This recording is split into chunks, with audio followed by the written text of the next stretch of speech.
Hello everyone, മറ്റേത് video കണ്ടില്ലെങ്കിലും നിങ്ങൾ ഈ വീഡിയോ കാണണം. ഷുഗർ ഉള്ളവർ വീട്ടിലുണ്ടെങ്കിൽ, പേരൻസിന് ഷുഗർ അല്ലെങ്കിൽ നിങ്ങളുടെ റിലേറ്റീവ്സിന് ആർക്കെങ്കിലും ഷുഗർ ഉണ്ടെങ്കിൽ തീർച്ചയായും അവർക്ക് ഈ വീഡിയോ അയച്ചു കൊടുക്കുക.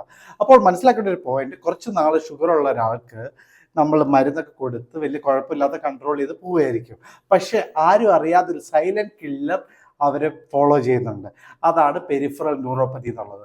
അതായത് നമ്മുടെ കാലിലേക്കുള്ള സ്പർശന ശക്തിയൊക്കെ പതുക്കെ കുറഞ്ഞു കുറഞ്ഞു വരികയും ഒരു സന്ദർഭത്തിൽ അവർ പോലും അറിയാതെ ചെറിയൊരു മുറിവ് പാദത്തിലുണ്ടാവും.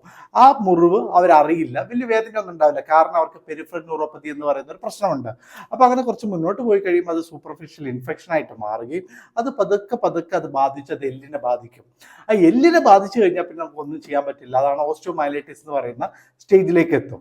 അപ്പോൾ ഈ ഒരു പ്രോസസ്സ്, അതായത് ഈ ഷുഗർ ഉള്ളവരിൽ നമ്മൾ നേരത്തെ ഇത് കണ്ടെത്തുകയും മര്യാദയ്ക്ക് കറക്റ്റായിട്ട് ട്രീറ്റ് ചെയ്യുകയും ചെയ്തു കഴിഞ്ഞാൽ ഈ പെരിഫറൽ ന്യൂറോപ്പതി പ്രോഗ്രസ് ചെയ്യാതിരിക്കുകയും നമുക്ക് കാല് മുറിച്ച് കളയുന്നത് പോലുള്ള പ്രശ്നങ്ങൾ ഒഴിവാക്കുകയും ചെയ്യാം.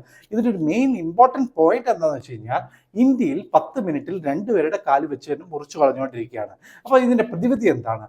അപ്പോൾ ഷുഗർ ഉണ്ടെന്ന് മനസ്സിലാക്കുന്നവർ തീർച്ചയായും ബയോതീസിയോമെട്രി എന്ന് പറയുന്ന ഒരു ടെസ്റ്റ് ചെയ്യുക. അത് നമ്മുടെ കാലിൻ്റെ സ്പർശന ശക്തിയുടെ അളവ് കോലാണ് കാണിക്കുന്നത്. അപ്പോൾ 0 to 15 നോർമൽ. അതിൻ്റെ മുകളിലേക്കുണ്ടെങ്കിൽ തീർച്ചയായും നിങ്ങൾ ആ ടെസ്റ്റ് അതിൻ്റെ റിസൾട്ട് അനുസരിച്ച് ട്രീറ്റ്മെൻറ്റ് എടുക്കേണ്ടതായിട്ടുണ്ട്. അപ്പോൾ സിമ്പിളായിട്ടുള്ള ടെസ്റ്റ് ചെയ്യുകയും സിമ്പിളായിട്ടുള്ള ട്രീറ്റ്മെൻറ്റ് ചെയ്യുന്നതിലൂടെ നമുക്ക് കാല് മുറിച്ച് കളയുന്നതൊക്കെ തടയാം. അപ്പോൾ നിങ്ങൾ മനസ്സിലിരിക്കട്ടെ, ബയോതീസിയോമെട്രി എന്ന് പറയുന്ന ടെസ്റ്റ് ചെയ്യുകയും ട്രീറ്റ്മെൻറ്റ് എടുക്കുകയും ചെയ്യുക. കാല് മുറിച്ച് കളയുന്നതൊക്കെ നമുക്ക് ഒഴിവാക്കാം. താങ്ക്